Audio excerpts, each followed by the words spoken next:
Thank you so much. Thank you to the University of Houston and Victoria, the American Book Review. Thank you to Dean DeLeo and to Professor Meehan. And to all of you who are here and all of those institutions and individuals that contributed to my being able to visit all of you. Thank you so much. Today I'm going to present a preview of a new novel, and that novel is I, Hotel. It was published, I guess, last year, or the year before, in May, by Coffee House Press. And the book is set in San Francisco and the East Bay Area. How many people know California or San Francisco? And it's set in the 1960s and 70s. Most people in this room weren't even born. Some of us were here. And the 60s and 70s were a special period of time in this country. This is a work of fiction, and it's based on the history of the Asian American movement. Asian American Studies is now an established studies with a 40 and more year history. And ethnic studies is a part of our academic landscape with Asian American, Chicano and Latin American, Native American, and African American studies. And it's taught across the nation and also the world. A lot of folks have passed this way and by now have either retired or died in this effort. And these are some of the Asian Americans who were instrumental in beginning Asian American studies in the United States. And I hope that my work honors their work. But before 1968 in the United States, there was really no such thing, or really minimally such a thing, as courses of study of ethnic immigrants or indigenous communities, or the consequences and history of slavery and civil rights and race in the United States. And the reason why any of this exists today is because back then, students and faculty organized and protested, held meetings, boycotts, and strikes, enacted direct nonviolent action protests with police and authorities, and many went to jail. In 1968 and 1969, two San Francisco Bay Area universities, San Francisco State College, at the time it was a college, and University of California at Berkeley, were the sites of protest of students for a third world college for ethnic studies, to hire faculty of color, to eliminate the barriers of class and race, and to give access to higher education to African American, Chicano, Native American, and Asian American students. Students and faculty went on strike. And they were not just students of color, but all students, because our populations in universities and colleges in those years were really limited. And for a period of time, the students literally shut these institutions down. Now, these were the years of the Vietnam War, civil rights movements for black power, feminism, and gay rights. And it was indeed a period of great deal of turmoil and revolt. But there was also, I think, a sense of exuberance about change and revolution. And I think maybe it could be compared perhaps to the events in Cairo in Egypt, or even some of the events that have been happening across the United States in the form of Occupy Wall Street. Students who were radicalized by their participation and education took not only to the streets, they went back to the streets of their neighborhoods and their home communities to serve the people. And they founded many of the institutions that we now take for granted. These are some of the institutions within the Asian American community, but I think in your communities, I think you are aware of other kinds of cooperatives and legal institutions that were created out of this period. I'd like to say something in particular about ethnic studies and recent legal rulings in Arizona regarding immigrant profiling and the abolishment of ethnic studies. Ethnic studies is under attack all over the country because of our economic crisis and the loss of funding to public education. But I think it might be one of the most important pieces of our public education to keep and to support, because it empowers students to an intellectual vision of their histories. It gives students positive role models and directs us to the necessary work of our communities. And it gives us the structures of thinking that are necessary to succeed in making social change. And I think the alternatives are bleak, and those of us who come from these centers know what they are. It's gang violence, drug addiction, incarceration, and illiteracy. So I implore you, as these initiatives come by to your state and institutions, to think about how far we've come and the sacrifices that have been made, but also to think how much has not changed for impoverished communities of color. Ethnic studies is not a static study of a race people. It's a continuing study under many names, and it can be American studies, community studies, critical race theory, and social justice. And it always refers back to the civil rights movement with its eyes on the prize. And that prize has always been tolerance, social justice, care, service, and community.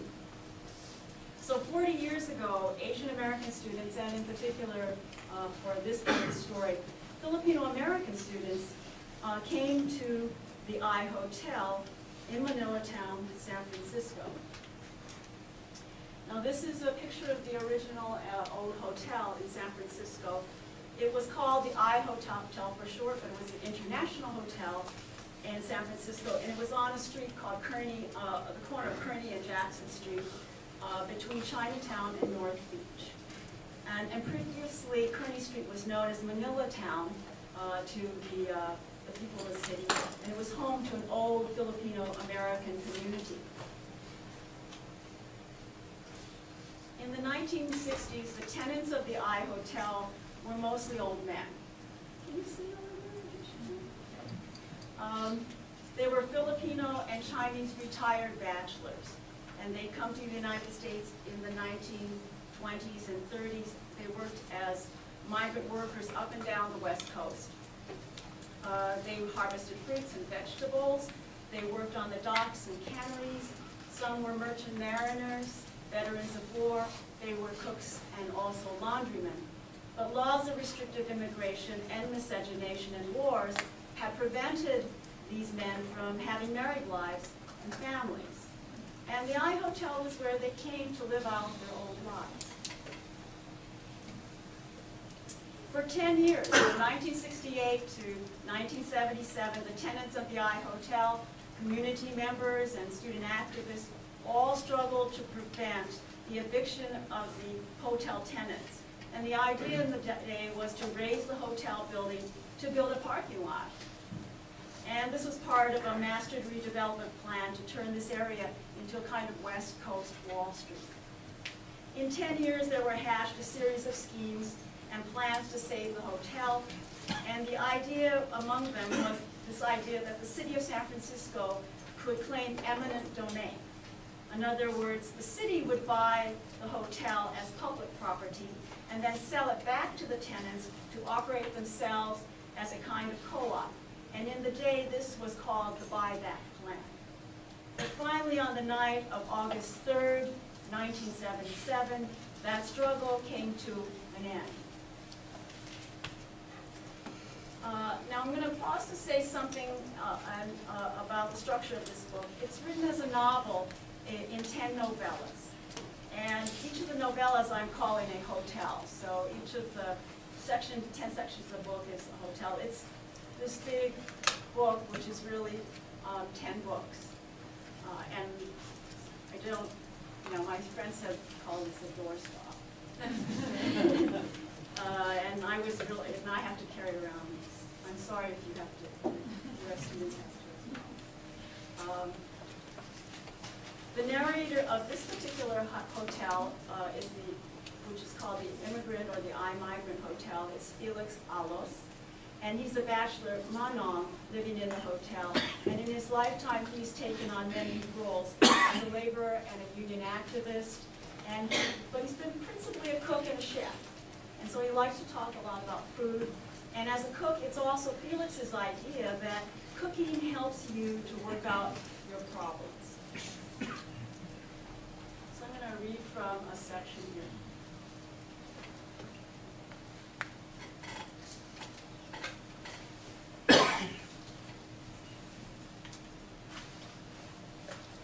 I am reading the book America is in, I'm going to impersonate a Filipino.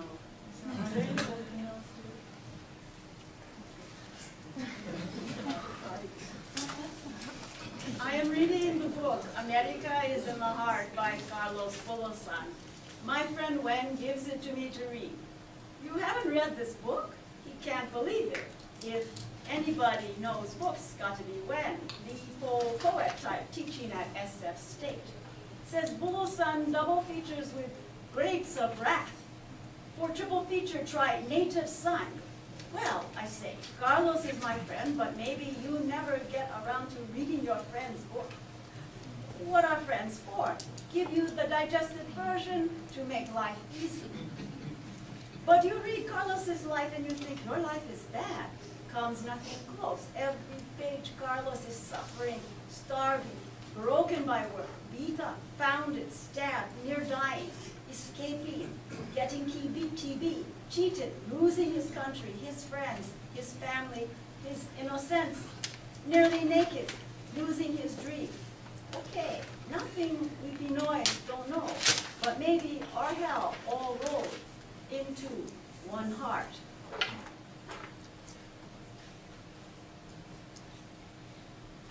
Macario and Abra in the kitchen got the pot of steamed rice on low, then chopping the onions, peeling the garlic, measuring the soy sauce and the vinegar, dumping in the chicken parts.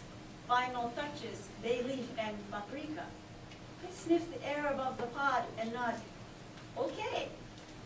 I found my dish, Macario says. I point to my head and nod and ask, you working out? Politics, nothing new. By now, Macario's dishing out the rice. Support groups are accusing us of being sellouts. I'm imbibing the sweet aroma of rice, but I say, what support group? I think there must be 300 support groups out there. Friends of the I Hotel. Workers' Committee to support the I Hotel. Committee to struggle for the I Hotel. I Hotel Ping UN Tenants Committee. Chinese Affirmative Action I Hotel Committee. U.S. Postal Workers I Hotel Support Committee. People's Church I Hotel Support Committee. Low Cost Housing Tenants Association. I Hotel Business Tenants Support Committee. Garment Workers I Hotel Support Committee. Poets for the I Hotel. You know which ones, says Abra, the Maoist ones. You aren't Maoist? Well, yeah, I ask. How come sellouts? Abra takes my plate and gives me a good ladle of adobo. For working with the system and trying to get the city to use eminent domain to buy us out. Who else got the money? They come to meetings and say that we've got to liberate the hotel from the system. Easy to say, I shrug and dig in. What's screwing us up is this buyback plan. We can never buy back the hotel from the city after it takes it away from Enchanted Seas. Not even for half of what they pay them off. It's never going to be realistic.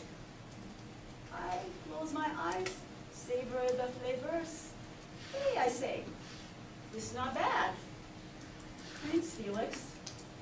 Everybody gets quiet eating, nothing but the sound of eating, forks pushing around the food, rearranging the chicken and the sauce on the rice, scooping it up into satisfied mouths. Finally, I say, eminent domain, buy back realistically, it can never happen. Something gets proposed, goes to the court agrees, knocks it down, you get an appeal, goes back to city, win, lose, buying time, not buy back, just buying time. You mean we're just using stalling tactics? You never know, we could win. What kind of line is stalling tactics? Line? It's like this, Felix. A line is, Macario is looking for words. I got in. You think I don't know what you're doing? I don't know what your line is. How's your party line going to help me? You get a party. What do I get? Abra and Macario poking around the bones on their plates. Felix is right, Abra says. Every group is using the hotel to test their line. I know the problem.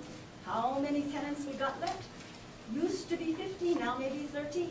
Every support group attached to 1 or 2 tenants, hauling him around from rally to rally like the real thing.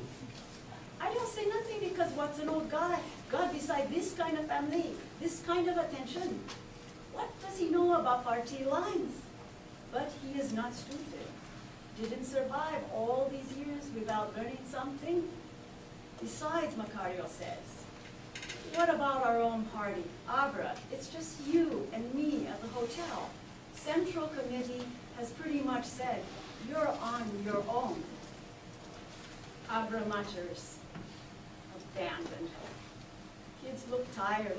When do they sleep? Every day running around trying to hold off the eviction. Meetings every night, strategy sessions, going to court, protesting every place, City Hall, redevelopment, KMT headquarters, harassing lawyers, signing petitions, posting flyers, making speeches, speech at Glide Memorial, speech at College Rally, speech at Garment Workers Union, meeting with supervisors, meeting with the mayor, meeting with human rights, meeting with HUD, arguing with every support group, setting up the phone tree, sending out spies to keep tabs on the police, doing surveillance, make sure no one tries to burn the building down again. Then maybe taking Frankie to emergency, got an asthma test, getting Wahat some heart medicine, getting Benny his Social Security papers, going over to the police station to pick up Lee, who gets drunk and sleeps in the street again. I think I know the situation. In the context of the larger struggle, they call it. Bigger battles to fight, save those nurses from jail, address the oppression of the Filipino professional class, oppose the Marcos dictatorship, rally the exile for democracy. What is the I Hotel? Just 30 old men. Abra looks at my empty plate. 1 second?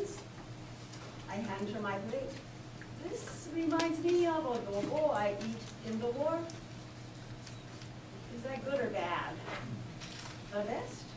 My beautiful Pinay saves my life with this same adobo. Just the sauce and a little rice. I demonstrate, spoon at a time. Did you tell Abra that story, asked Macario, about how you survived Bataan? I escaped to the mountains, joined Luis Taruk and Huk Balaha. Abra looked shocked. You fought with Taruk and the Hooks? What's so surprising? You never told me you fought with the communists. What have you been hiding from me? What's so surprising? Guerrilla force, just like Mao fighting the Japanese. I shrug at Abra and Macario. That's the lesson? What? United Front, Philippine Scouts, Philippine guerrillas, Hooks, Chinese, Americans, U.S. Army forces far east, could be nationalists, could be socialists, could be communists, could be imperialists. We drive out the fascists together. Macario's looking like the adobo is doing the trick. He's clearing the table, washing the dishes.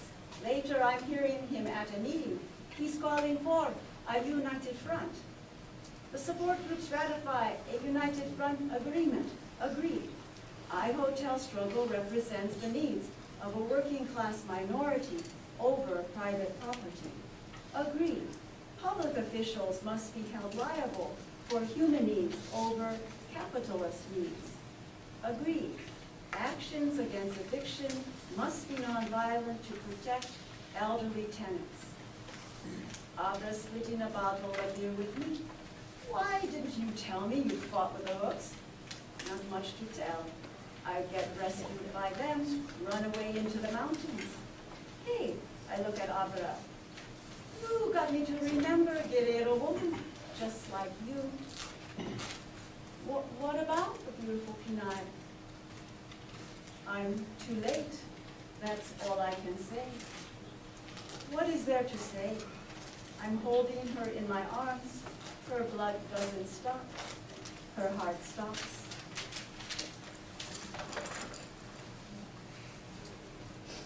It's Wednesday night, August 3, 1977. Abra and I are looking out my window. How many down there you figure? Back in January for that protest, the newspaper said 5,000. Looks the same. Every second I see more people coming to the street, both sides. Who's not down there? I say, even gay rights. You bringing gay rights. Actually, said Abra, that was Wahat. He went to the exotic erotic ball in his Igorot loincloth. I guess he makes a big impression. He also brought in the Indians. Looks like the whole city is coming to save the hotel. I hope so. The chanting never stops. It's coming out of loudspeakers everywhere. The whole place is wired for sound. The people, united, can never be defeated. The people, united, can never be defeated. Stop the eviction, we won't move. Stop the eviction, we won't move. We won't move. We won't move. We won't move. I'm feeling the excitement. They're telephoning and radioing the whole city. People pouring into Manila town, put their bodies up against the I Hotel. Still, we got to anticipate the whole night and maybe how many days. I get prepared with supplies for 3 days. It's August, so I get a deal in Chinatown, boxes of summer cantaloupe shipped out of the Imperial Valley. Abra and me sitting in my room, slicing the melon with the sweet orange meat. You sure they're coming? We got word they're organizing their posse, riot gear and billy club units, cavalry too. Coming with horses? Yeah. Finally we hear the sirens coming from every side of the city, getting louder every minute. The fire is going to be here. On the street, 13 rows of human bodies linked around the hotel. We won't move. We won't move. We won't move. We won't. What? From above, we can see the police on horseback swinging clubs like machetes. Dark horse bodies press into the people, press and lunge. We hear the crowd groan and resist. Every cry travels up to us. Abra shuts her eyes. Keep calm. Keep calm. Then screaming, yelling, what are you doing? We're not armed. Help this woman, help her up. Stay calm, don't resist the police. We are nonviolent. Remember, we are nonviolent. Hold your places. Stand firm. We need a doctor here. Get this person some help. He's bleeding. Outside my door, I know the corridor is filled with the second contingent. Wet towels tucked under the door to stop the tear gas. My mattress is outside, blocking the landing. Folks packed in like sitting sardines, arms locked and waiting. Police has got to drag them out one by one. Then finally there's us, the last 30 tenants. Each one sitting in our rooms waiting. That's the plan. What am I thinking? That they never get this far. That this time, like the other times, they give up and go away. Drive their cars with lights and guns and clubs away. Drop their horses back to Golden Gate Park. Go home to their families and children. Go home to TV and dinner. Let me stay here and live the few more years I got to live. How can so many people fail? Now I hear the sirens have stopped right in front of the I Hotel, right in front of my room. I say to Abra, They're gonna shoot us with water. Next moment, we see the fire ladder extend, lands at the second floor corridor window. That's their plan. Toughest guys, Samoans included, resisting at the front door. Look up. They are bypassed by a ladder. Firemen and police scale it like it's a siege, coming up to our floor in heavy boots, protective gear, goggles, with clubs and axes, looking like monsters. We hear the commotion outside, smashing glass, hatchets going through the doors, breaking locks. All right, everyone out. Get up, get going. Time's up. Bodies dragged away, bounced downstairs.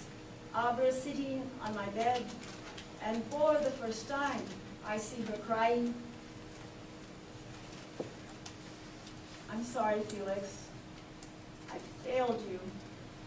What you talking? I touch her hand folded tight in her lap. You cannot fail. You can only live your life. You're gonna see when you're my age. They're at my door, knocking even. I say, like I'm stupid. Who is it? Sheriff's Department, it's time to leave. Leave? Yes, that's right, open up right now. Abra wipes her eyes and pulls open the door. Her body is back to being fierce. She says, you keep your hands off this gentleman. We will leave quietly, but you keep your hands off. She pulls me up from the bed, holds on to my arm. We walk out together. I don't tell Abra the rest about not failing. It's going to be about remembering. I remember my union brothers. Same year, Larry Young dies, and Filibera Cruz, he quits the United Farm Workers. I figure it out later when I see a picture of Cesar Chavez, honored guest of the Philippine nation, on an elephant with Marcos. We get betrayed by saints and gods. Before that, maybe I could return to Abayani. Now, I cannot. We walk slowly down the old corridor, mattresses and waste and broken pieces of the hotel everywhere. We go by Frankie's room and I stop to look in. I see Frankie's 2 suitcases torn open, the letters and postcards thrown up and scattered everywhere, love letters flying out the broken window. I'm getting confused. Something inside my gut is grabbing me. I hold on to Abra now. I think I see Pio's ghost back in the hotel again. He's walking out slowly, right there in front of me. Maybe he's got his banjo.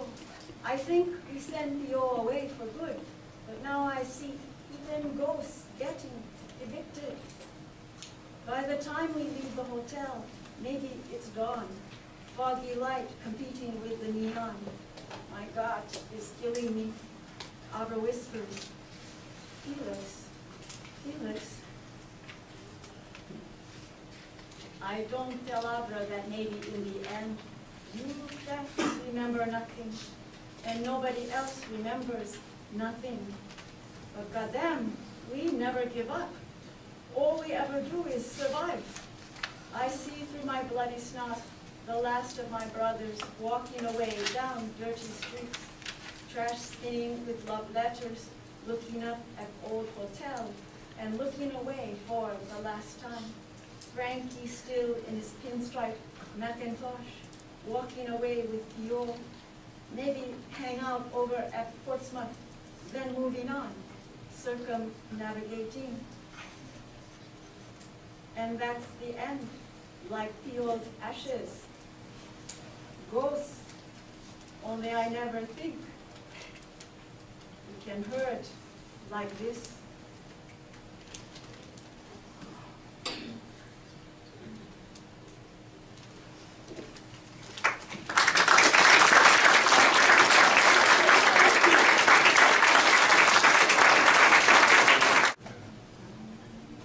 Yes, I enjoyed your reading, thank you.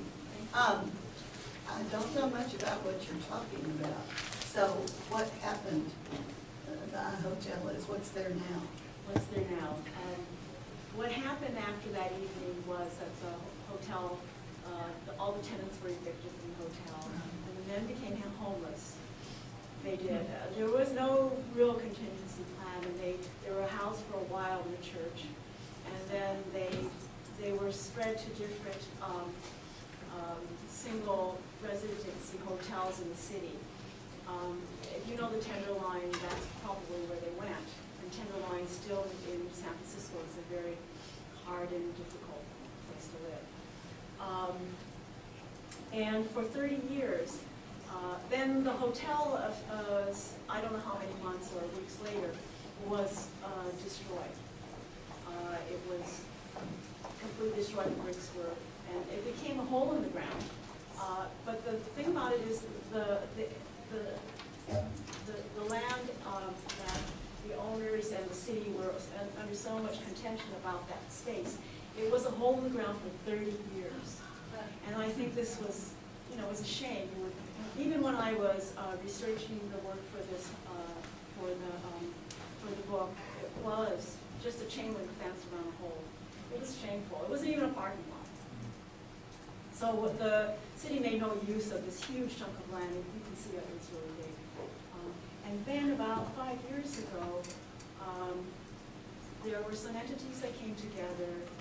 People gave money, but also the Catholic Church became involved, decided they could use the space for a school, and it was rebuilt. What was rebuilt at the very corner was a heritage cultural center on the first floor, and a housing for elderly. Yeah, so finally, after 30 years, something happened. It became full circle. Of course, all of the men who struggled for this outcome have died. Interesting. Yes. I was interested in how long you spent researching the work and how long it took you to get from start to finish. I started this project in the early 90s, and it started out as maybe a short piece. And then when I started my work at UC Santa Cruz, there's the story there. I began to research it, and so I would say about 10 years, really, of research. And the last few years, I could have researched for another 10, but I finally decided that I had too much material, and I organized it finally. And for the last 3 years of those 10 years, I was consistently doing the writing. But I went to many archives at universities and special collections and special historical societies to garner this material. Many of them were underground newspapers or posters and flyers that people had collected from the period. But what I also found out was that I could not confine the research just to the hotel and to the tenants and to that history. That in fact, I had to look at what the Chicano Mexican American community was doing at the time, or what the Panthers, how they influenced this process. And also I went to the archives at both universities to see what they had saved about protests of students and the initiation of ethnic studies there. So it was a long process. I never knew that I was going to get into all that trouble. It was an education. So the photographs and the documents you displayed behind you as you read really provided this fascinating context, and I'm wondering if there's any way that you've made some of that research available so that people, as we read, we can see some of that as well. Well, it's embedded in the, yeah. All of that was stolen from me, and I figured that if it's on the internet, then I could take it and show it to you in this form. But, I think that there is a class at Stanford that created similar feelings. And so maybe you could go through my hotel and figure out that. And I think that there are groups of students who are out there who are interested in this history, who are also creating a larger history. There's a book by a history scholar. Her name is Estella couple, and she has written the history of the hotel in particular. My book is, I mean, I read that second to you, and it is the center of this book, but I was really interested in looking at the larger picture of the Asian American movement over a 10-year period. So it's not, while the hotel is sort of the thread or the arc or the center of this novel, what I also want to tell you is a larger story about what goes on in the Bay Area and across the nation at this time for Asian Americans. But, you know, we've talked about, yeah, the possibilities of extending this or annotating it in ways that could, where all of you could join in to add some of the things you might know about the period. And, every time I read this book, from this book, I'll meet people in strangest places across the country where people say, you know, I lived at that hotel. Or I was there on the night of protest. I remember the person next to me was injured by a horse and stepped on it. And so those are things, and I knew, so then that's when I know I could research this forever. In my hotel, you have a couple of screenplays, you have journal entries, you have some graphic novel elements. Did you find one form flowing more easily for you with work, with material, or did you just need all the various forms to try and capture such a large movement? Well, what I wanted, you know, as I was researching this period, I realized that it was, for many communities, a kind of renaissance in the arts. And it was a rediscovery of history and cultures that those communities had, you know, finally wanted to be in touch with, but also artists came from those communities to retell these stories. But I wanted to give you a sense of the wealth and the richness of that time. That's why I decided that a way a book could do that was to actually represent it as dance or theater or music, and how would I do that? And also, this is a period where the video image or the social documentary comes into being. When people have video cameras, they're huge. And I remember my friends, I don't know how they did it, but they ran in and, you know, made films of live events. And I think this was a revelation to people in communities who felt that their stories or the media had not come to tell their side of events. So I also wanted to make that available in the book to show that that's what many of my contemporaries started to do at the time. As for which flowed, what I did was I chose 10 narrators. I had to limit it to that, and I thought about narrative voices that would be able to tell these different aspects. And once I knew what the voice was, it could flow for me. So I had to make those choices. And then I knew when you create a narrative voice, you also create a character for that voice. And once I knew who that person or thing was that was telling the story, that in some ways sort of led me to make decisions about how that narrator would see any event and carry it through. So what I read from was I Migrant, and Felix is the narrator, the character, but he's entirely a creative character out of many, many stories and characters. And he's kind of a migrant every man. I wanted you to sense that he had done all this work, and actually you don't really know. He's unreliable in the sense that he's probably lying about, you know, 90% of the things that he said he did. I was going to ask, do you ever interview any of these people that orally? That was the other thing I did. Of course, the elders who were in the hotel had died by the time.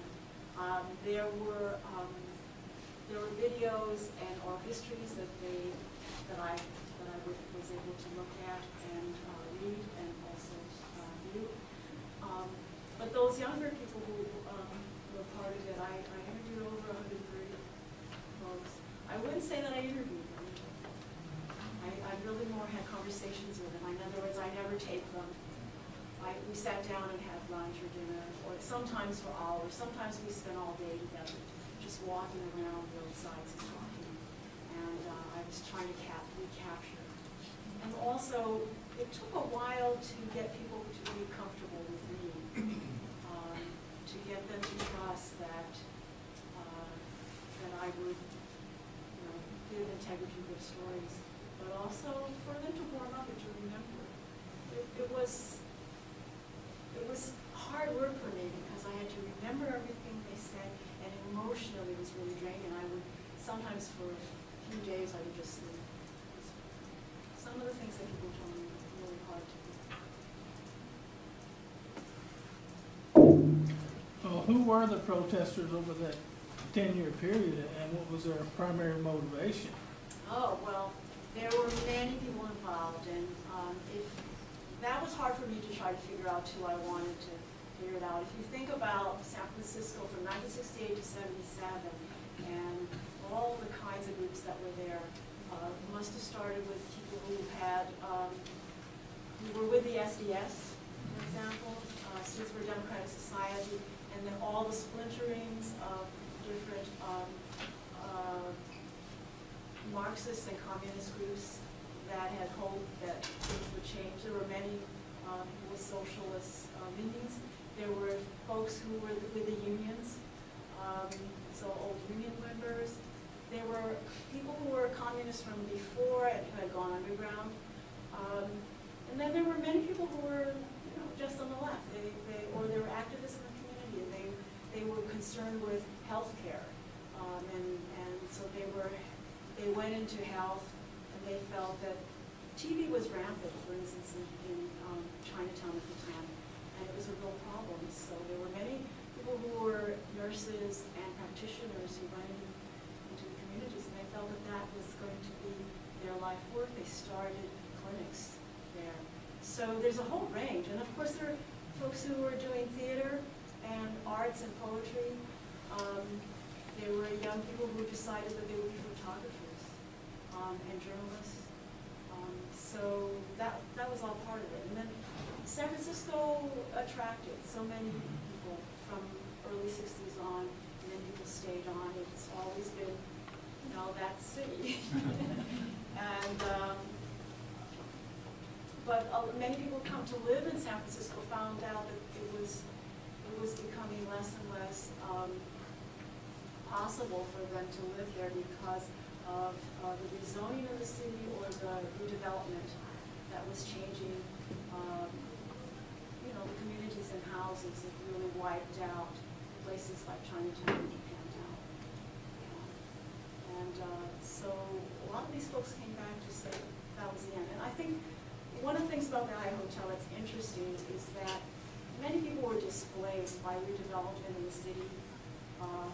Finally said, this is the last stand, this is it. This is where we're going to take our stand. And so the people you see who come out are,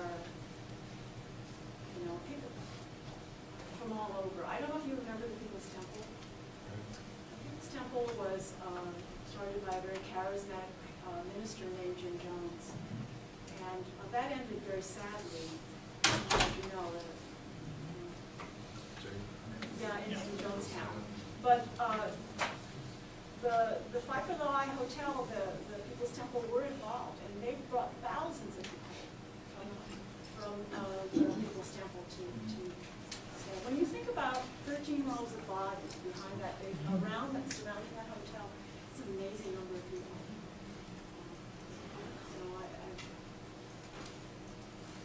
It's community effort. Yeah. So that's why every time I go out there, I find people, because there's just, and that was only, and the protest that I describe is only one protest over a period of 10 years. So if you can imagine, they mobilized these people again and again, and this was the last time they were not successful. Okay. Thank you for coming out.